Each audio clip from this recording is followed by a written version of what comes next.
Η Ολυμπιακή φλόγα, που εντωμεταξύ συνεχίζει το ταξίδι της σε όλη την Ελλάδα, ξεκίνησε από την πρωτεύουσα της Αχαΐας με προορισμό το Αγρίνιο και το Μεσολόγγι.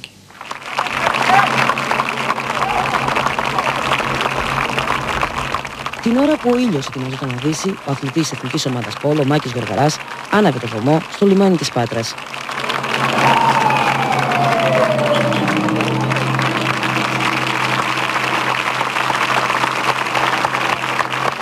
Η μπάντα πεάνιζε τον Ολυμπιακό ύμνο και ο κόσμος ξεσπούσε σε χειροκροτήματα.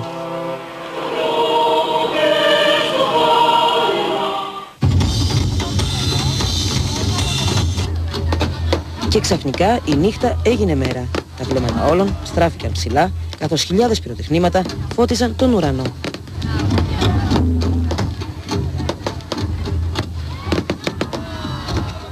Μία κοπέλα ντυμένη ιέρια υποκλήθηκε στο βωμό και όταν το σήμα των Ολυμπιακών Αγώνων εμφανίστηκε στους βράχους απέναντι από την ιερή φλόγα, όλοι ένιωσαν ρίγος.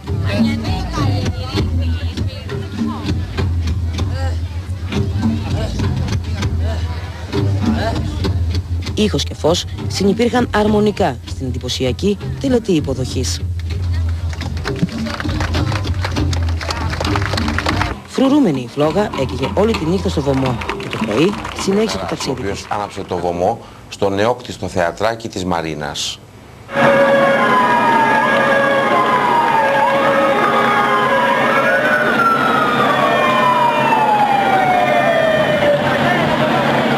Η Ολυμπιακή φλόγα έφτασε στην πόλη του αρχαίου Πατρέα στις 7:30 το απόγευμα.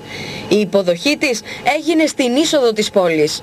6 λαμπαδιδρόμοι, όλοι γνωστοί αθλητές της Πάτρας και μερικοί εξ αυτών παλέμαχοι μετέφεραν τη φλόγα από τους κεντρικούς δρόμους της πόλης.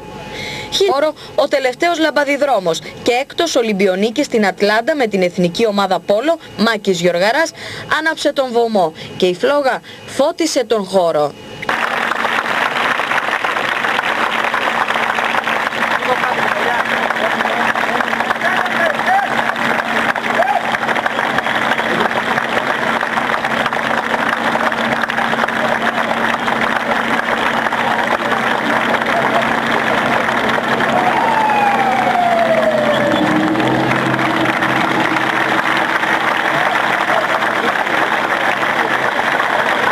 Στην εκδήλωση ακούστηκαν οι εθνικοί ύμνοι της Ελλάδας και της Αυστραλίας, ο ύμνος των Ολυμπιακών Αγώνων και χαιρετισμοί από τους τοπικούς φορείς.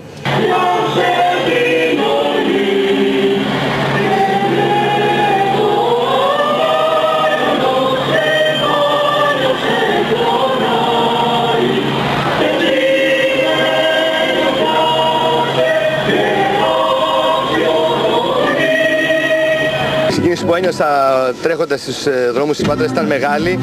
Ο κόσμος ήταν πάρα πολλής που βγήκε στους δρόμους να καλωσορίσει τη φλόγα. Αυτό βέβαια είναι γενικό στην Ελλάδα. Έχουμε μια πολύ μεγάλη αγάπη στην Ολυμπιάδα.